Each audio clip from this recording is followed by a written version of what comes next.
누가복음 7장에서 예수님은 백부장의 종을 고쳐주시고 과부의 아들을 살려주십니다. 누가가 증언하는 예수님은 이방인과 유대인, 남자와 여자, 권력자와 무력자, 종과 자유인, 차별 없이 구원을 베푸시는 주님이십니다. 잠시 백부장의 종을 고치시는 이야기를 함께 보십시다. 누가가 백부장에게 주목하는 이유가 무엇일까요? 백부장은 당시 유대의 점령군인 로마 군대의 장교였습니다. 사회적인 지위와 권력을 쥔 사람이죠. 3절에 그 백부장이 예수님의 소문을 듣고 유대 장로들을 예수께로 보내어 와서 자기 종을 낫게 해달라고 요청합니다. 4절에 유대 장로들이 예수님께 가서 간곡히 탄원하는 모습이나 백부장을 소개하는 말을 보면 로마 장교라는 권력으로 장로들을 보낸 것은 아닌 것 같습니다. 장로들은 마지못해 예수님께 찾아간 것이 아니라 당연히 해야 할 일이라고 기꺼이 움직인 것으로 보입니다. 사실 당시 정치적 상황으로 볼 때 유대인들의 입방아에 오르내릴 만도 한데 오히려 유대인들에게 존경받는 사람으로 보입니다. 왜냐하면 유대인을 진심으로 사랑하고 있음을 알았기 때문입니다. 5절에 유대 장로들이 이렇게 말합니다. 그는 선생님에게서 은혜를 받을 만한 사람입니다. 그는 우리 민족을 사랑하는 사람이고 우리에게 회당을 지어주었습니다. 게다가 로마 백부장은 당시 노예사회에서 재산에 불과한 노예도 사랑할 정도로 따뜻하고 인간미가 있는 사람이었습니다. 누가는 이런 백부장의 따뜻한 인간미, 사회적인 지위와 힘을 다른 사람을 돕는 데 선하게 사용하는 태도에 주목하는 것처럼 보입니다. 어느 사회에서나 인간미가 있고 다른 사람을 돌보는 사람은 그 공동체를 훈훈하게 만들고 생기 있게 합니다. 그런 사람은 또한 존경심을 받기 마련이죠.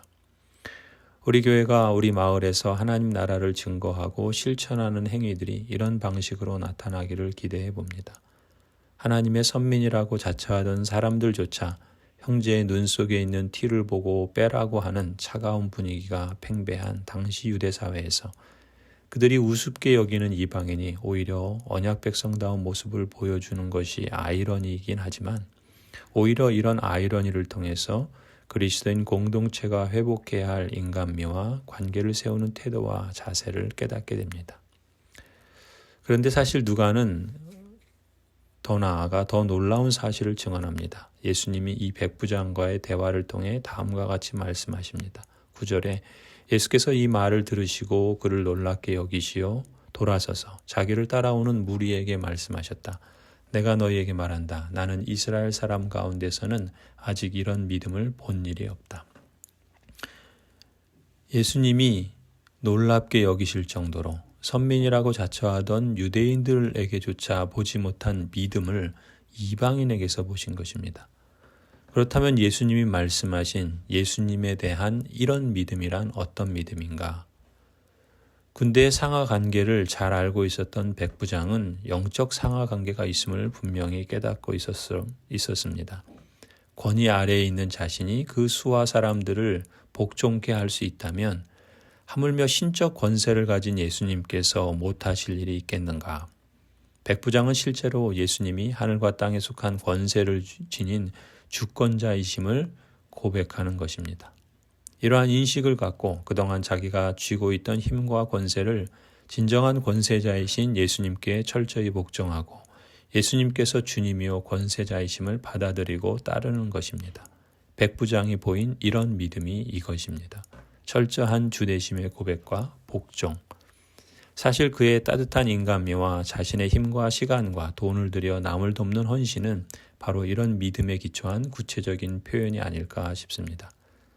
그리스도인으로서 우리가 하나님의 언약 백성이요 하나님의 택하신 선민이라는 의식을 갖고 있는데 그렇다면 내가 가진 믿음은 과연 예수님께서 말씀하신 이런 믿음이라 할 수 있는지 또 얼마나 그것에 가깝고 또 충분한지 생각해 볼 필요가 있겠습니다. 그리고 그 믿음은 과연 가장 연약한 존재까지 마음을 쏟고 시간을 들이고 사람을 동원하며 돈을 들여서라도 구체적인 사랑의 실천으로 표현되고 있는지를 우리 각자가 스스로를 성찰해 볼 필요가 있겠습니다. 세월이 갈수록 우리 자신이 보다 성숙한 삶이 되기를 소원합니다. 그래서 예수님을 만나는 그날에는 너에게 이런 믿음을 보는구나 칭찬받는 인생이 되기를 간절히 소원합니다. 아멘.